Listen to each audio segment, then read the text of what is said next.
कोई बिचौलिया नहीं है, सीधे किसान से सरकार खरीदती है। उनके लिए मंडी के साथ उनका संबंध जोड़ा, मंडियों के उन्नयन के लिए कार्य किया, किसानों के लिए वे सभी सुविधाएं दी, सिंचाई की सुविधा हो, बिजली की सुविधा हो, सुरक्षा की व्यवस्था हो, मार्केट की व्यवस्था हो। युवाओं के लिए यूपी जैसे राज्य में नौकरी और रोजगार एक सपना हो चुका था।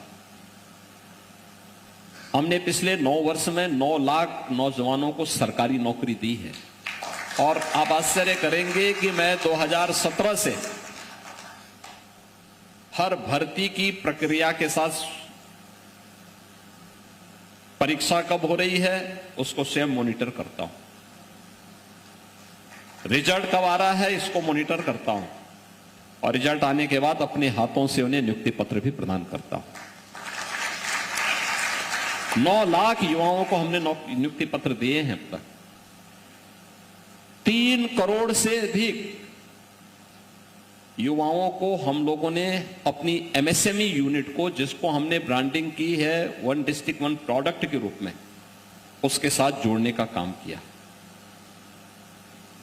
उत्तर प्रदेश के अंदर परंपरागत कारीगर और हस्तशिल्पियों को, देखिए इकोनॉमी बढ़ती कब है, जब आपके पास ट्रेडिशनल कुछ हो। जैसे यूपी में हमारे पास खेती बाड़ी की बहुत अच्छी लैंड है और हमारे पास एक धरोहर है, कुछ नहीं है, व्यक्ति खेती बाड़ी कर लेगा, भूखों नहीं मरेगा। लेकिन अब उसको कुछ अपने पास वेल्थ चाहिए, उसको अपनी मैन्युफैक्चरिंग पावर बढ़ानी पड़ेगी। उसके लिए एमएसएमई यूनिट को हम लोगों ने पुनर्जीवित किया। हर किसान किसी न किसी एमएसएमई के साथ जुड़ा हुआ है, किसी अतिरिक्त इनकम उसके पास अतिरिक्त आ गई। स्वाभाविक रूप से यूपी की इकोनॉमी को बढ़ना ही बढ़ना था। 96 लाख एमएसएमई यूनिट यूपी के अंदर काम कर रहे हैं आज के दिन पे। लेकिन परंपरागत कारीगर उद्यमियों के लिए भी और हस्तशिल्पियों के लिए हम लोगों ने विश्वकर्मा श्रम सम्मान योजना 2019 में आगे बढ़ा दी थी। विश्वकर्मा श्रम सम्मान स्कीम में उन लोगों की ट्रेनिंग और टूल किट के साथ उसको जोड़ना, सस्ते में बैंक से उसको लोन प्रदान करना, उसके लिए एक प्लेटफॉर्म हम लोगों ने इस स्कीम के अंतर्गत उपलब्ध करवाया। लाखों ऐसे लोग जो पहले अपने परंपरा, जैसे राजमिस्त्री है, कारीगर है, विश्वकर्मा है, हलवाई है, नाऊ है, मोची है, सुनार है, इन सब के अपने अपने काम धंधे थे। लेकिन कोई गवर्नमेंट के द्वारा इंसेंटिव नहीं, बल्कि गवर्नमेंट के स्तर पर पॉल्यूशन कंट्रोल बोर्ड कहीं परेशान करता था, कहीं पावर कॉर्पोरेशन परेशान करता था, कहीं पुलिस परेशान करती थी। हम लोगों ने उनके लिए एक पॉलिसी बनाई और मैंने कहा जो भी अपना काम शुरू करना चाहता है करिए, 1000 दिनों तक कोई आपको पूछेगा नहीं और आपको हम ये सुविधा देते हैं, आप आइए, आपका रजिस्ट्रेशन हम कराएंगे, आपको ट्रेनिंग हम देंगे। आज की समाज की डिमांड क्या है, सोसाइटी की डिमांड क्या है, मार्केट की डिमांड क्या है, उसके अनुरूप आप अपनी डिजाइन तैयार करिए, अपने को अपडेट करिए, हम आपको देंगे, आपकी ट्रेनिंग कराएंगे, टूल किट आपको हम देंगे, सस्ते में लोन उपलब्ध करवाएंगे। आज बहुत तेजी के साथ लोगों ने उस पर काम करना प्रारंभ किया। ये सभी कार्य होने के साथ साथ मैं इस बात को मानता था कि सुशासन का लक्ष्य बिना सुरक्षा के नहीं हो सकता, तो सुरक्षा का भी एक मॉडल दिया। आज निवेश भी है, उद्यम भी है, एग्रीकल्चर भी है, एक समृद्ध मार्केट भी हमारे पास है, प्रतिभाशाली युवा भी हमारे पास है और उत्तर प्रदेश का कारीगर और हस्तशिल्पी भी यहां काम करने लग गया है। तो हम इसकी इकोनॉमी को 3 गुना करने में सफल हुए हैं। मेरा मानना है ये 3 गुना तब जब 3 वर्ष हम लोगों ने कोविड महामारी को झेला है।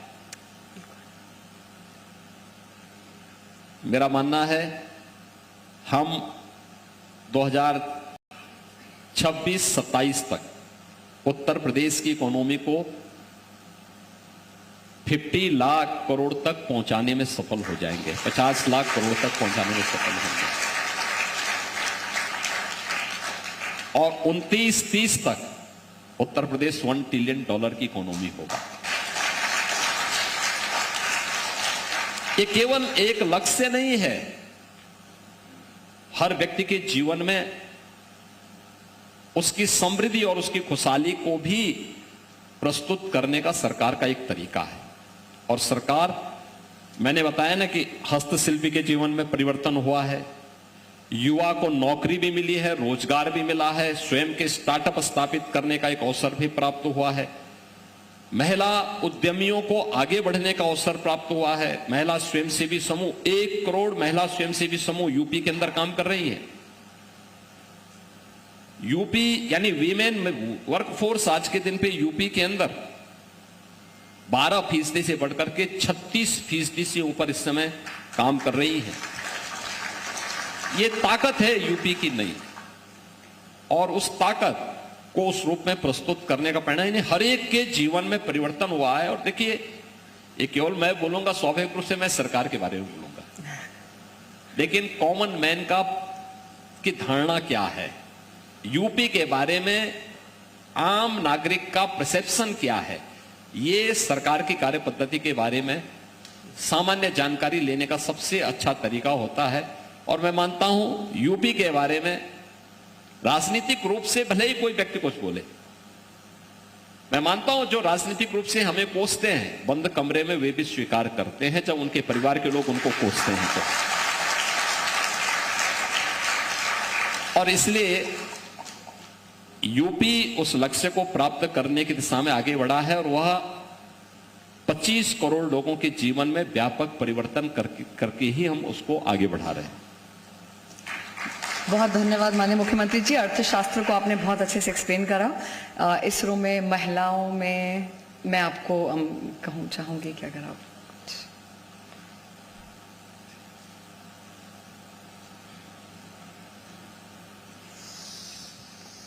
नमस्कार महाराज जी, मेरा नाम मनोज्ञा है, मैं कानपुर की रहने वाली हूँ। आपने अभी महिला स्वयं सेवा समूह के बारे में बात करी। अधिकांशतः लोग इसको एक सामाजिक सशक्तिकरण की तरह देखते हैं, पर आप जो हैं इसको यूपी की अर्थव्यवस्था का ग्रोथ इंजन बोलते हैं। तो आपके हिसाब से महिला स्वयं सेवा समूह का आर्थिक कितनी कैपेसिटी है, और लोगों के बारे में जो इसकी राय है वो कैसे बदली जा सकती है? देखिए, ये हमारी सोसाइटी का एक वह पक्ष है जिसको हम लोगों ने नजरअंदाज किया है।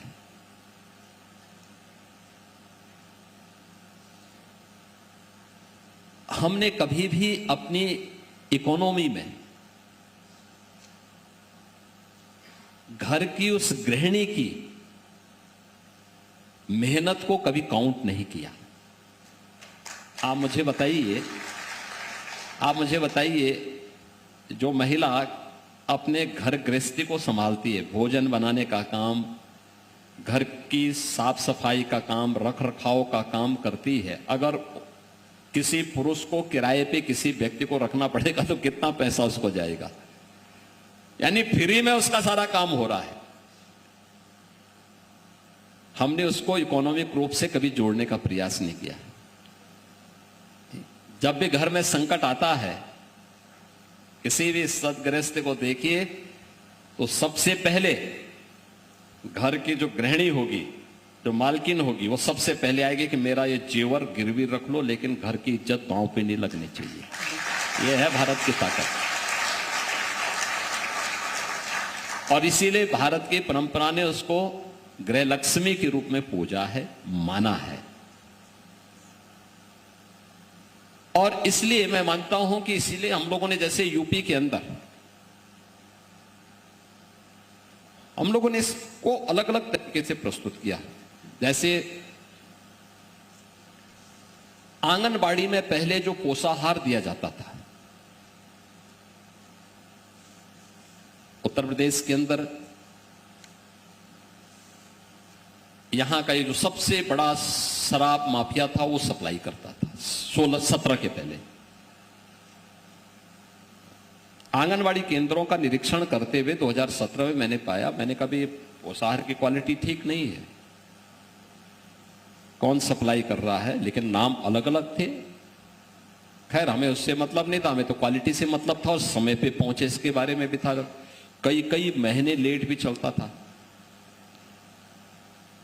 हमने पहले उसकी एक पॉलिसी बनाई और कहा समय पर और सही पोषाहार मिले धात्री महिलाओं को और बच्चों को। काफी विरोध हुआ, लेकिन हमने कहा कि नहीं ये हमें करना है, हमने किया। यूपी पहला राज्य था जिसने टेक होम राशन के प्लांट लगाए। गवर्नमेंट ने अपने स्तर पर प्लांट लगाए और महिला स्वयंसेवी समूह को सौंपा। 4000 महिला स्वयंसेवी समूह, हर स्वयंसेवी समूह में 12 से लेकर 15 महिलाएं हैं जो इन 204 प्लांट को यूपी के अंदर संचालित कर रहे हैं।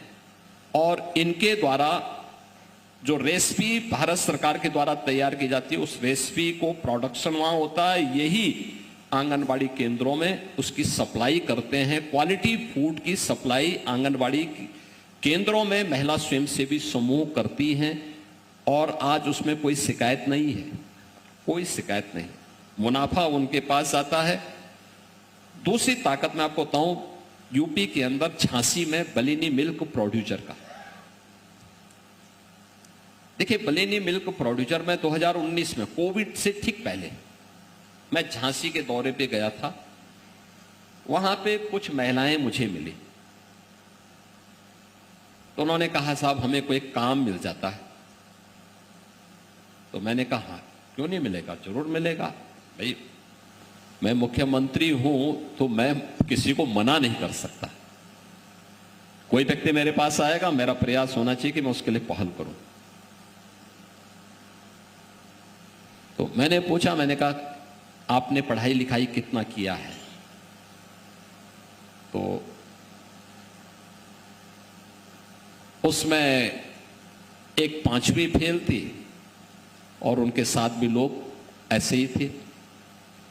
अब मेरे सामने संकट था, भाई 5वीं फेल को क्या करूं, मैं क्या बात करूं। लेकिन मैंने कहा आप चिंता मत करो, मुंह से तो निकल ही गया था कि काम कहीं ना कहीं कार्य मिलेगा। तो मैंने अधिकारियों से कहा, मैंने कहा कोई काम ढूंढो इनके लिए, क्या कार्य ये लोग कार्य कर सकते हैं। वहां पे भारत सरकार के साथ मिलकर के हम लोगों ने बलिनी मिल्क प्रोड्यूसर की स्थापना की। आज एक सक्सेसफुल मॉडल है। 62,000 महिलाएं आज के दिन पे वहां काम कर रही हैं उनके साथ में, उन 5 महिलाओं को 62,000। उनका जो टर्नओवर है 115 करोड़ का है।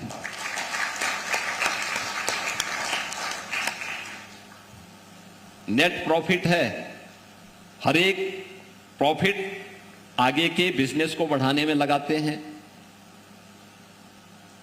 और कैसे परिवर्तन लाया जा सकता, पूरे बुंदेलखंड को 7 जनपदों को उन्होंने कवर किया है। आज उसकी देखा देखी हम लोगों ने आगरा में, वाराणसी में, गोरखपुर में नए मिल्क प्रोड्यूसर स्थापित किए हैं और बहुत सक्सेसफुल मॉडल है। कैसे एक महिला घर गृहस्थी का संचालन करने के साथ ही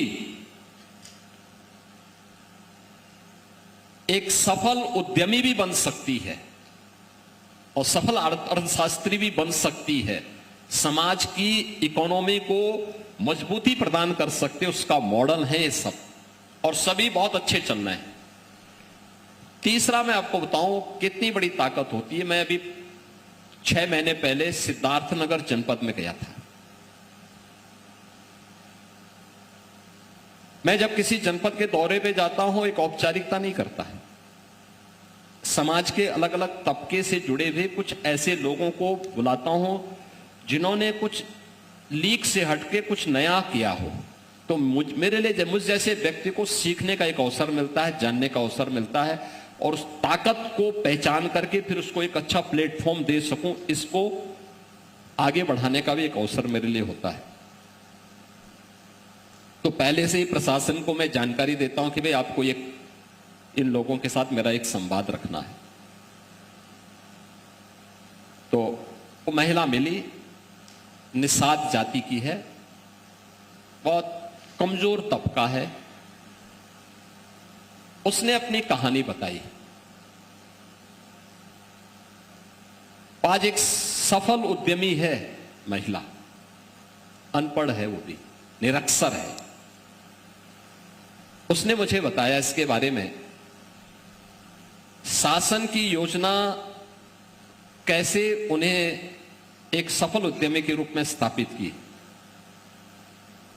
उसने बताया मुझे कि 2022 तक उसकी घर गृहस्थी बहुत कठिनाई से चल पा रही थी, कोई साधन नहीं थे। पति की मृत्यु हो चुकी थी, परिवार में कोई कमाने वाला नहीं था,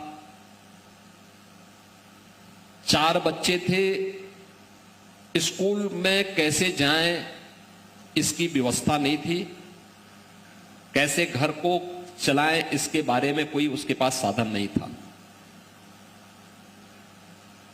तो वह पेंशन बनाने के लिए, क्योंकि निराश्रित महिलाओं के लिए एक पेंशन हमारे यहां बनती है, हम हर निराश्रित महिला को पेंशन देते हैं। तो बनाने के लिए वो जिले में आई, जिलाधिकारी के संपर्क में आई, जिलाधिकारी से पूछा उसने कि साहब पेंशन। जिलाधिकारी ने कहा क्या करते हो, क्या कार्य कर सकते हो बताओ। पेंशन तो उसका स्वीकृत किया, लेकिन क्या कार्य कर सकते हो। तो उसने कहा साहब कोई भी काम मिल जाए। उन्होंने कहा कौन जाति का हो, तो उसको बताया गया। तो निषाद जाति के होने के नाते यह कि भाई आप क्या मत्स्य संपदा योजना में मछली पालन का काम कर सकती हैं। उसने कहा साहब ये तो हमारा पुश्तैनी काम है, कर लेंगे। तो कहा कि इसमें तालाब खुदवाने के लिए हम आपको पैसा देते हैं, अनुदान देते हैं हम लोग, मुख्यमंत्री मत्स्य संपदा योजना में 2 लाख रुपए। टीम लगाई गई और कहा गया कि भाई पैसे का उपयोग इस कार्य के लिए हो जाए, तालाब इनका खुद जाए, इनको मछली के बीज उपलब्ध हो जाए। उस महिला ने 2 वर्ष में उस तालाब में 6 लाख रुपए की मछली का उत्पादन, यानी 6 लाख रुपए की इनकम की। सरकार का अनुदान है, सरकार को पैसा वापस नहीं लेना है, लेकिन उसने 6 लाख रुपए की इनकम भी की। इसी समय प्रधानमंत्री मत्स्य संपदा की स्कीम आई। इसमें 10 लाख रुपए तक का अनुदान था, जिसमें मछली के फीड के लिए कोई भी व्यक्ति उस प्लांट को लगा सकता था। उस महिला ने भी आवेदन कर दिया। आज वो एक सक्सेस उद्यमी है वहां की, यानी उसका टर्नओवर इसमें 15 लाख रुपए सालाना है। आज उसका परिवार किसी के सामने हाथ नहीं फैला रहा, और उसने अपनी निराश्रित महिला की पेंशन सिलेंडर की है। कहा किसी दूसरी गरीब महिला को यह उपलब्ध करवाया जाए, क्योंकि मैं स्वयं कमा रही हूं। ये वे मॉडल हैं जो इकोनॉमी की उस ताकत का एहसास कराते हैं। वह कमजोर इसलिए है क्योंकि उसको प्लेटफॉर्म नहीं मिला। और हमारे यहां तो लोग कहते हैं ना, हमारे यहां तो क्या कहा गया, अयोग्यो पुरुषो नास्ति, यानी कोई व्यक्ति, पुरुष का मतलब केवल मनुष्य पुरुष के लिए नहीं है, जेंट्स के लिए नहीं है, ये सभी के लिए, कि कोई भी व्यक्ति अयोग्य नहीं है। हाँ, योजकः तत्र दुर्लभः, कोई योग्य योजक मिल जाए। और मुझे लगता है कि आप जैसे क्रिएटर एक योजक के रूप में उस भूमिका का निर्वहन कर सकते हैं, उस प्लेटफॉर्म का उपयोग कर सकते हैं। बहुत शानदार एनेक्डोट। मैं इस रो में तीसरे उसमें जो एक ब्लैक कलर की टी शर्ट में भाई हैं, मैं आपसे, आप प्लीज खड़े हों।